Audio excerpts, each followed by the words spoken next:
The intelligence department is reporting here from Momotsukhi Academy today to tell you all about what's going on at the school festival. This year marks the 15th school festival, and things are filled with even more excitement than usual. There are lots of attractions and charity events. There are so many visitors, it looks totally packed inside.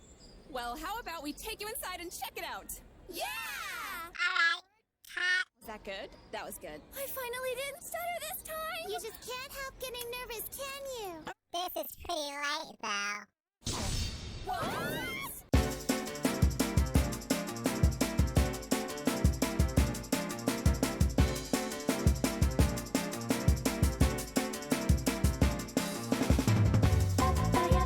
The year was 2006. Back then, YouTube was still taking baby steps to becoming the all-powerful video platform it is today, and so everyone was still watching good old linear TV as their main way to satisfy their entertainment needs. For me, this meant channels such as Cartoon Network, G4, Views, and a few others were what I spent my time watching. But that year, while browsing through YouTube watching obviously legal, wink wink, uploads of anime in 3 parts and with yellow, probably more vulgar than the subtitles, I discovered something that was a little entertaining. A blonde-haired little girl lounging on a boat watching a video message from an old man in a kappa. When suddenly a maid falls from the sky and kamikazes her boat, cracking it into a house of a crayon drawing. And when we get back from the opening sequence, the little girl's students, wait, she's a teacher, are in a nearby mini-mart on this uncharted island waiting for her. And one of them is dressed like Indiana Jones for some reason. Oh, and the show's animation staff is recording all of this like they're a film crew. I wouldn't know it at the time, but that was my first experience with what I now see as the high point of everything that was good about the 2000s. I present to you Japanese Animation Studio chef's magnum opus and my favorite anime of all time, Pani Poni Dash.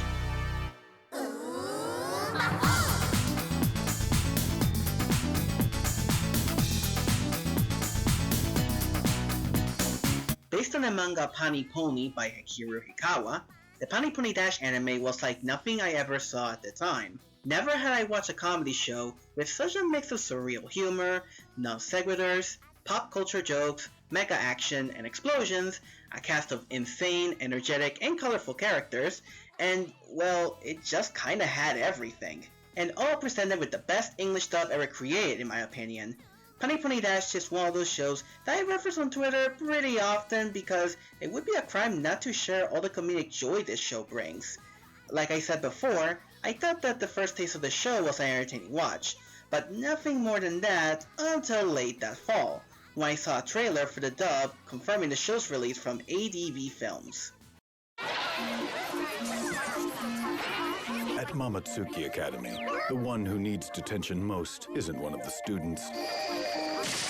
It's the teacher. Shut up, you little rat! Don't you dare underestimate me! Understand? You Lorelei forms! Now I knew that I had to get this show, and so I did. From December 2006 to October 2007, I went down to the Plaza Las Americas Mall to buy each of the 6 volumes through Suncoast, and after that place closed down, I bought the remaining volumes on Specs Music, which still exists to this day in that same mall. So you might be wondering, what's so special about this show in the first place? Well, let's dig in. Pani Poni Dash has a rather simple premise. Meet Rebecca Miyamoto, a preteen American-Japanese prodigy who is apparently so smart that she's already graduated from MIT and now gets to be a teacher at an academy named Peach Moon back in Japan.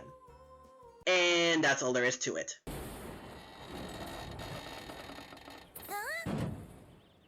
The cans are warmed by my body heat. Oh. Oh, FYI, I'm God, by the way. No, really. Looks like the copper are polishing the missile, those cute little snuggle lumps. This might be beyond human comprehension. Huh? So you're here for the sightseeing, ladies? Well, I said I'd give you the premise, not play-by-play. But I'm being honest when I say Pani Poni Dash is just about a super smart girl, her class of crazy teenagers, and the ensuing of hijinks. Sorta in the same way that regular show is just about two groundskeepers at a park getting into misadventures, or how Kromai High School is just about a normal guy attending a high school full of delinquents, or how Uncle Grandpa is just a man that claims to be both your uncle and your grandfather. Pani Poni Dash is in the same mind space as all of those shows. An amazingly simple premise stretched to beautiful insanity, from exploding robot cosplayers, to a toddler inexplicably going huge, to giant crabs attacking out of nowhere. Check, please. There's a lot of weirdness to go around in Pani Poni Dash, and you're not going to absorb it all in a single viewing. So many gags, jokes, references, and the like are crammed into every episode that looking away from the screen for even a split second could have you miss that a map is pointing the way to the Gege Woods from Gegege no Gitaro, or a character is reading an issue of their own source material, or that the rain in a scene is being done by a film crew.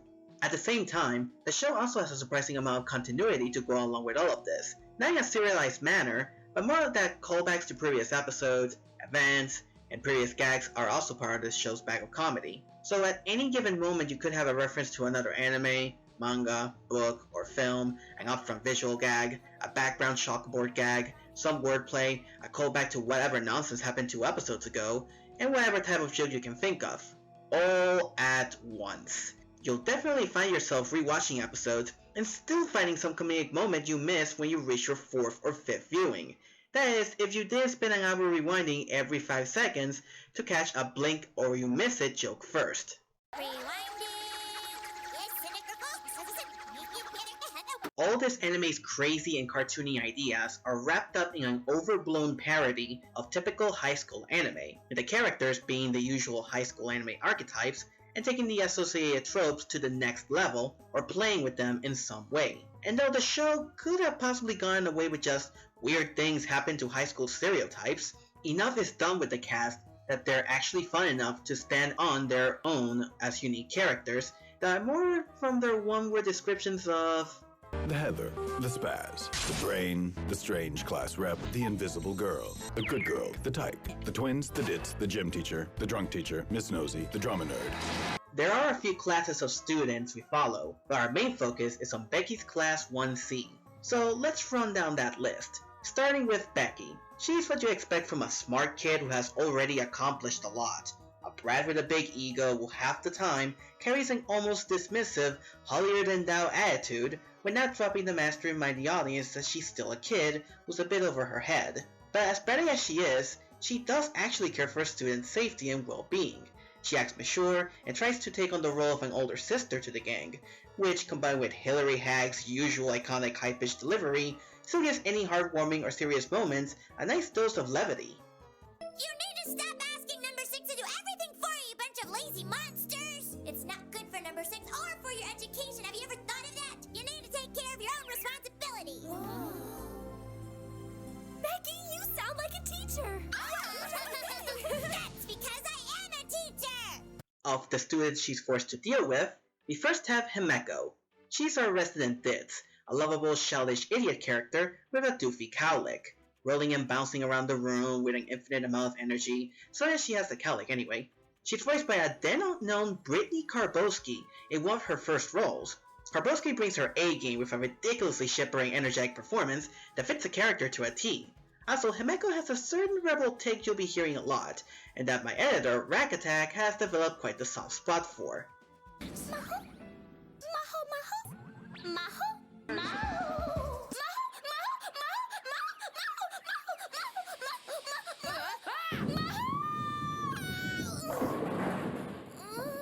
Serving the role of kind-hearted jerk is Ray. She scares Becky at every chance she gets, and is more than willing to call their little teacher out for her bullshit. Ray is one of the smartest people in the room, and she knows it, being fond of trolling the hell out of her friends. But she's also willing to pull the crank on people whenever they need it. She cares about her classmates, it's just a lot more fun to play the role of a mean older sister. Ray was voiced by the critically underutilized Carlika Breach in her only voice acting role, giving a perfect Mean Girl performance. Well, I have to say she's got a point there. You do? I hate to admit it, but I guess we're wrong, Becky. We're not trying to find out who number 6's boyfriend is anymore. Ray! There's a possibility he's one of the teachers who you're close to. But it's not good to be so nosy, now is it, Becky? So we just have to find out who the owner of this car is, right? Next we have Miyako, who subverts the genius studyholic trope by hilariously not being the smartest girl in class, pulling average grades despite her immense dedication to hitting the books and being everyone's go-to when exams come around. Miyako is voiced by Natalie Nassar, who is also critically undercasted, but also has more than a single entry on IMDb, so she has that going for her. She plays Miyako with a constant angry and abrasive voice, as if all the yelling she does as the character comes from running herself up so much in the studio that she actually ends up being pissed off for the entire recording session. It can be pretty scary. I hope you die, you miserable bitch! You see, it never stops being fun. Following her is Kurumi, who is supposed to be the boring, invisible kid who blends into the background kind of girl. I argue that she's the exact opposite of boring though. Come on, would you think she's boring after seeing her do stuff like this? Okay! Check it out, guys! I made us some special victory pencils! Why would you waste your time doing something stupid like I that? swear it's like she wants me to fail her. Don't be so naive! These aren't just ordinary pencils! Look! It's double ones! It's double ones! It's double ones! How the heck did you do that?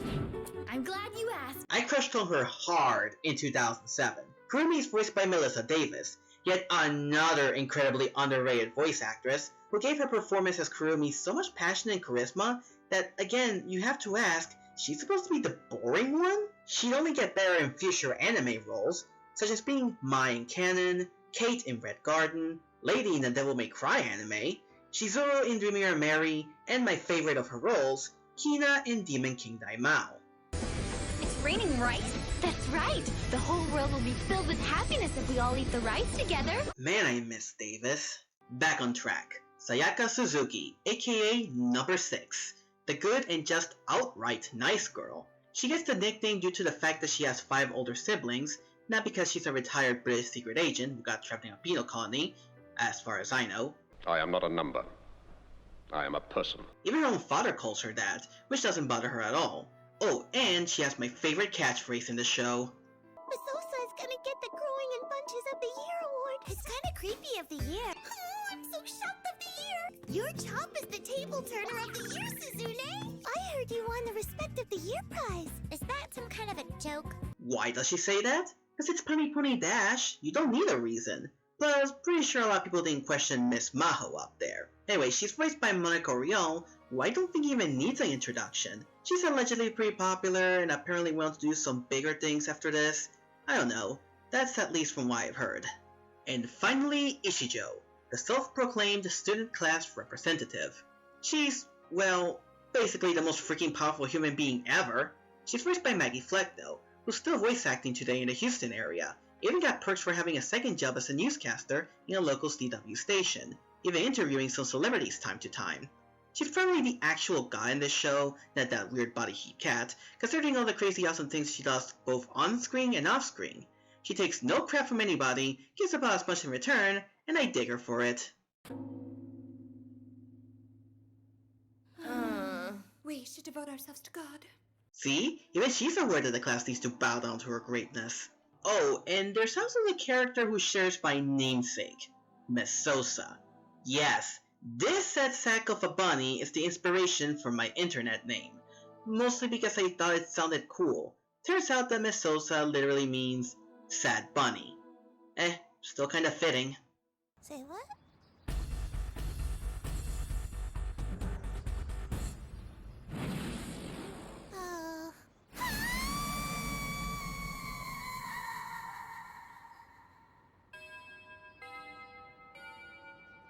Well, I am God, you know. All these characters blend well with each other and bounce off one another in a lot of funny ways. What I think is great is how this group of friends is more vitrolic than other friend groups you see in most other school anime or cartoons. There's a chemistry here that allows all the girls to jump between the combination of super friendly interactions and borderline insulting riffing that makes up a good group of close friends. Sure, when you trip on your face, friends are there to help you up, but if you're all a bunch of teenagers, they'll probably be laughing their asses off while doing so. It's nice to see pals that joke with each other, basically. It helps that all of them were just casted so well. which is impressive because a number of them were new voice actresses at the time. I'm referring to the English voice cast for that statement, by the way. Apologies to Shiwa Saito, Yui Hoye, and the rest of the Japanese cast, but the English dub, honestly, not only is miles better than the original Japanese track in my eyes, but as I said before, it's no doubt my favorite dub of all time. I always thought that the Japanese performances for Pani Poni Dash felt a little too restrained for a comedy that throws a million jokes and pop culture references at you a minute. The dub, though, it has the energized approach that I can happily say the show is supposed to sound like. When I think Pani Poni Dash, I think of the lower, more threatening and mysterious tone that Maggie Flecknoe gives Ishijo, rather than her high-pitched Japanese voice courtesy of Ai no Naka. And that sentiment goes towards the entire cast in comparison to the original seiyus, specifically Miyako, Kurumi, Ishijo, Rei, and Miyako. やっぱしカニだよカニ。こう抜いて身をタレにつけてチュル。うまーい。おい姫子、もうなんかお腹空いてきちゃったかも。カニ食いてー。I totally love crabs too! You slip it out of the shell and then you dip it in this. So good! Hey, Himeko. Oh my god, talking about food makes me hungry. Maho! Hungry for crabs! 違うよ。爆発したんだよ。人間なのにポーって。生きてた。あ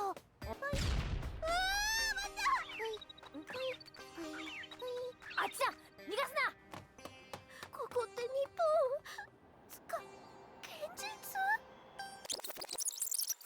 No, that's not it! She exploded! Even though she's a human, she went boom! Huh? Huh? Wait, so she's alive? She did it again! That way! Don't let her get away! Are we in Japan? Is this even reality? はい。あまりあっさり引き上げるというので私はそれでいいのかと。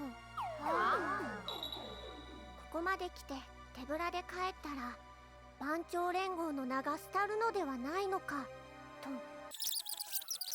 You see, since he agreed to withdraw so easily, I felt I had to ask him, are you really okay with that? Are you? Then I added, wouldn't it be a terrible disgrace to the name of the Bancho Association if you left here empty-handed? Wouldn't it? でもお前は演劇部。しかも役者としての力量は申し分ない。それは誰もが認めるところだ。だから全員一致で芹沢に託そうとなったわけだが、すまないな。確かにリスクが大きすぎる。残念だが諦めて別な作戦を考えるよ。悪かったな、芹沢。帰っていいぞ。 But you're a member of the drama club, and you leave nothing to be desired as an actress, and I know no one would argue with that. So we all agreed that we should entrust you with this, but I'm sorry. You're right. This is too risky. It's too bad, but we'll just let it go and try to come up with another plan. I'm sorry about this whole thing, Sarazawa. You can go now. I told you you can go now. Get out. Be gone from me, now. テストならテストって先に言ってよね。もうどこから復習すればいいのよ。みやこちゃんって動物好き？何よいきなり。明日テストなのよ。姫子も勉強した方がいいんじゃないの？で動物好き？人の話を聞け。 She should have said that she was gonna give us a stupid test! I don't even know what I should start going over first! Hey, you like little animals, right? Why are you asking me that? We're having a test tomorrow. You should be studying instead of asking stupid questions. So, you do like animals or you don't? Pay attention when I talk to you. The rest of the students also have their own unique quirks, such as a self-proclaimed magical girl, who we never really see her do some sort of spell, a tall girl who can do deadly shots, a reporter who kinda needs to stop snooping around cause she dies often because of it, an animal lover who brings her pets to school just cause she can, and the list goes on and on and on. And there's no forgetting one of my favorite parts of the show, the aliens watching their antics alongside us. That's right. The objective of this proficiency test is to measure your cheerfulness with this wiggly stick thing here. Yes, sir! How do you measure that? Their mission? Observe Becky.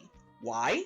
Who knows? Basically, all they really do is serve as a bit of a Greek chorus, commentating on the events while also having their own small conversations and scenes that may or may not mirror whatever is happening in the main plot, and occasionally being involved in that day's happenings with the students not being the wiser. These guys are constantly hilarious. The alien captain is voiced by Mike McRae, a stand-up comedian who has a good number of other anime dub roles under his belt, plus some TV appearances. Would you believe that he will also go on to voice another iconic space-related character in some way or form? Well, maybe in your game, that's how things work. But here in reality, you can't split worlds. This is ridiculous. Yup. Since 2010, whenever Tim Allen isn't around to do the role, McRae has shown up in Disney games to be the voice of Buzz Lightyear. You have no idea how blown my mind was when I first discovered this. It's amazing how for a show originally made in 2005, Pani Poni Dash doesn't really look or feel dated. It's probably one of the most stylish and colorful pure comedies ever made, and some of the animation can actually look really pretty and amazingly fluid in some parts. Chef clearly put a lot of effort into not just making the show funny, but also look detailed and stylish, although sometimes they can overdo the detail with some of the fan service scenes, which, safe to say, made me feel pretty funny back then.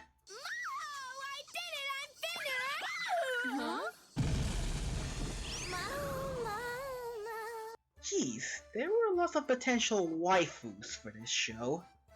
Like I said before, I love quoting this show, even if finding perfect moments to do so can be hard. It is an anime after all, and anime dialogue isn't the most natural to weave into normal conversations. But seriously, these quotes have been stuck in my head since I heard them more than a decade ago.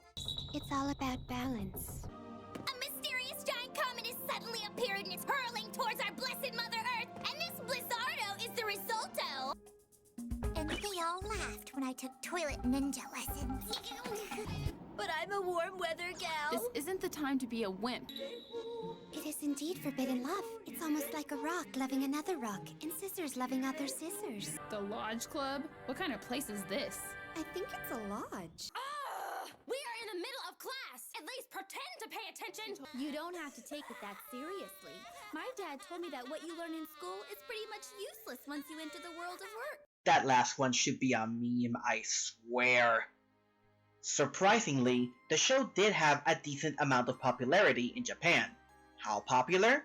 It was apparently ranked in TV Asahi's top 100 anime for 2 years in a row. In 2005, it was at number 14. Pretty cool. The next year though, it was at number 3, beating shows such as Naruto and One Piece twice, as well as other anime like Shin-Chan, Sergeant Frog, Gintama, Haruhi, and too many to even count.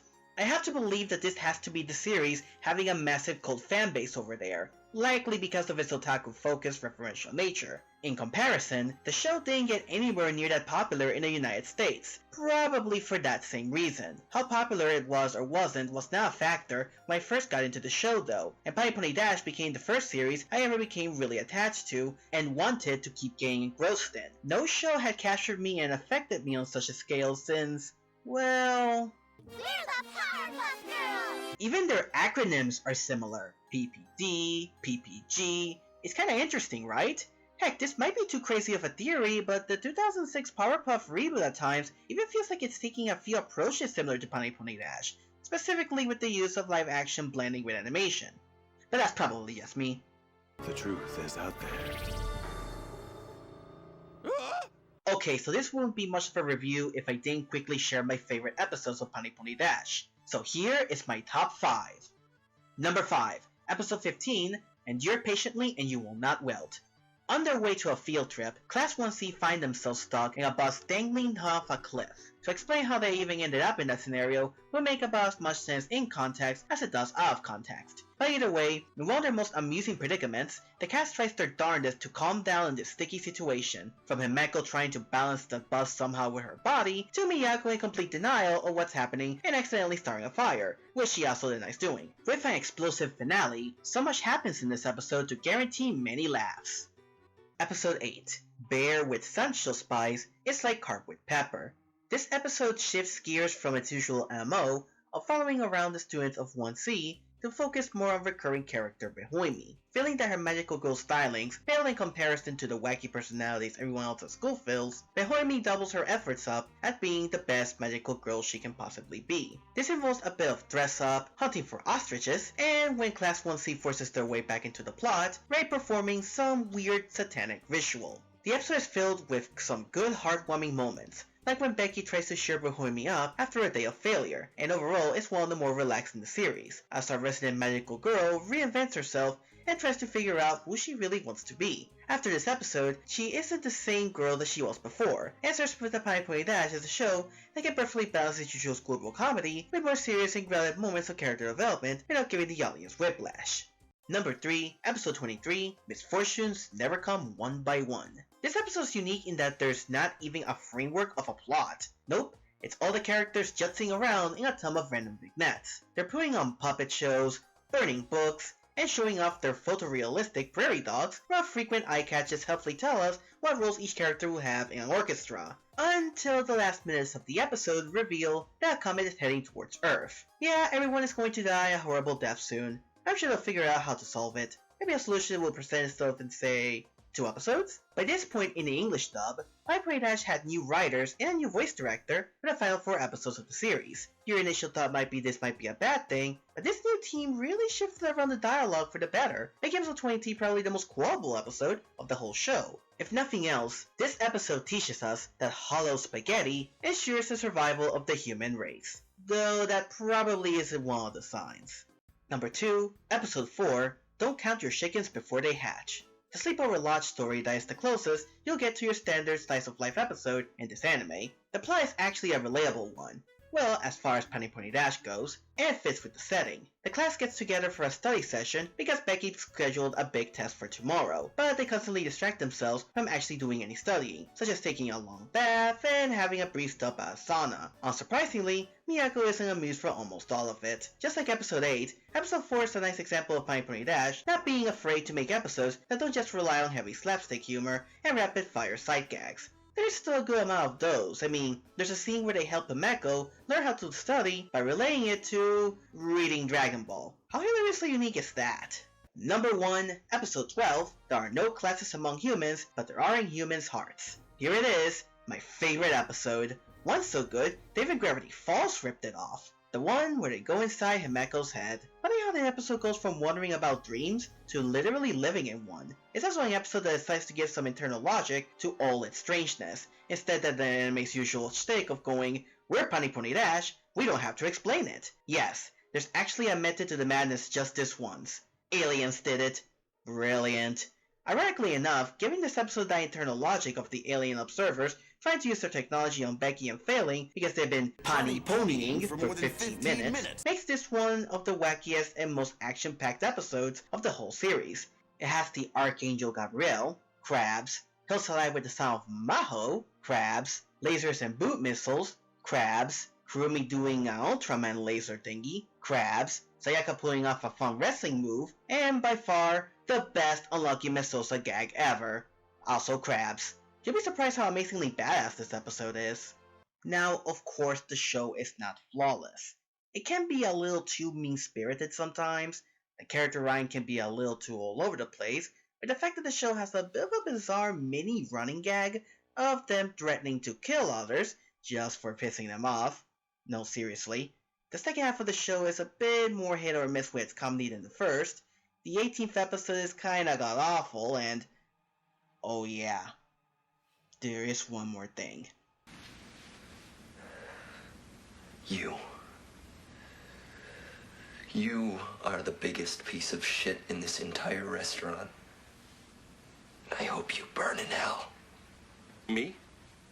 What the fuck did I do to you, man? I'll tell you what you did. You're one of the reasons why episode 18 is still worst in the series. The other reason is that the episode focuses entirely on Mesosa. Yes, I know the character is my namesake and I enjoy him, but watching his misery doesn't feel as good as it should when it takes up the entirety of an episode. It just feels sad and miserable throughout. And Taiko was created for this episode purely to be someone who randomly gets joy from Mesosa's suffering, making things even worse. Whereas usually a funny macabre running gag has been ruined because it's been focused too much on all at once. Oh, and the ending is one of the dumbest I've seen any show ever. Becky is able to find a way to get the bomb off from Masosa, so the students praise Becky non-stop, leading to the bomb blowing up on them. That is not only bad, but it's just bizarrely bad. Talk about everyone taking the idiot ball for no apparent reason. Oh, and Taiko kinda gets off scot-free, thus making her the show's equivalent of Bendy.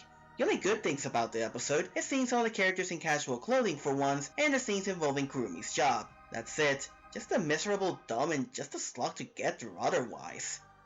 Despite these flaws, it's still a show I just can't help but revisit and reference often. It has so much to offer in its 26, well, technically 27, episodes. Over the past decade, Pani Poni Dash has withstood the test of time to me, and there's no doubt the side of me wishes that there was just more episodes made. Well, actually, it did get an OVA released in early 2009. Ironically, only 2 months after another notable reunion special happened with the Powerpuff Girls. In fact, the show's Japanese debut happened a month after Powerpuff Girls ended in the US. Okay, that's enough coincidences and conspiracy theories for now. The truth is out there. Said OVA, sadly, never got to the US. By this point, Pani Poni Dash wasn't really that big of a deal, nor did the manga ever get licensed either, resulting in fan translations looking around the web as our only option for that instead. For its part, the manga ended after a pretty impressive run from 2000 to 2011 with 17 volumes. Akira Ikawa has done a few other things since then, from illustrations, Pani Poni Dash spin-offs, and other manga, but nothing else he has done has made it as big as Pani Poni. I still own all 6 DVD volumes, and they're fantastic, with oodles of special features. Try hunt around for a non-SAVE box set of the show if you can. I think a lot of what ADV did here is as great as the show itself, such as the AD Vid Notes, a pop-up video-esque feature that mentions all the pop culture references the show makes in tiny boxes. That sometimes can fill up the whole screen, so get that pause button handy. Speaking of, ADV also did a contest where you had to guess the pop culture references that the voice actors actually made, quoting movies, TV shows, songs, etc. Very in tone with the show, and once you email the references, you should get quite a couple of cool prizes. But personally for me, I think the best special feature is the collection of voice cast interviews, aka In Class with the Cast. Yeah, ADV actually had such faith in the cast that they actually gave them on-camera screen time to not only the veterans, but also to the newer ones in a pretty lengthy featurette. This is yet another reason why I consider Pani Poni Dash to have one of the best English casts of all time. You actually get to know their faces and how they got there, and even if some of these people will go on to fall into obscurity, a feature like this makes the show feel like it's a big deal. They sound compassionate, focused, and they are just outright fun to hear from as they talk about their own misadventures from high school. These women are clearly talented, and again, it's still a shame that most of them just aren't still around with the current incarnation of ADV, Sentai Filmworks, or just around in the industry in general. I don't see much talk about this show online, and that's a bit of a shame. I really can't be thankful enough of the show for how much it shaped me during its mid-2000s release, around the end what I still think are some of the best years of my life. Maybe it's sad that some Puerto Rican is saying something like this about a Japanese cartoon most people seem to have forgotten even existed, but I wouldn't have been talking about Pani Poni Dash for about a half hour if I didn't value it so much.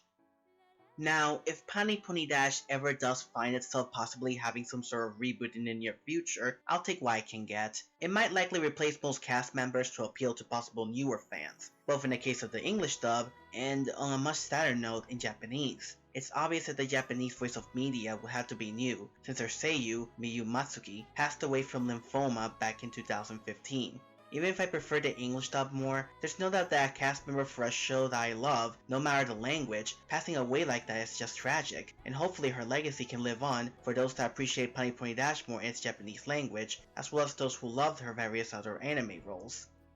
Whatever will be, will be. For now, I'll still appreciate Pani Poni Dash for generations to come, not in spite of how obscure and how uniquely weird it is, but because of it. The fact that I still own the show a decade later, sitting on my shelf as my first completed anime collection, is no doubt proof that I was into it unlike any other anime before or after. It was a show about high school, rather appropriate since I was in high school by the time I collected the whole show, taken to extreme measures in the most anime and or cartoony way possible, and I feel that no other animated series has surpassed that since then. To all the animators, writers, and producers that worked at Shaft at the time, And to the voice actors that worked on both the Japanese and English versions of the show, all I can say is, thank you for all the laughs. You're all omega awesome.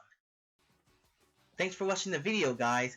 I honestly can't thank Rack Attack enough in editing all this together. This video was no joke in production for pretty much a year, as he's a really busy guy and I'm just kinda biding my time around in real life. Especially when the script was penned from even before me and him met in my US trip back in the summer of last year. Maybe I could make more videos like this, cause I have more possible obscure stuff to talk about that no one else does, but it's only if he's really up for it. But it was quite an experience to express love for this show. Anyways, let's see how this goes in the near future. See you all then!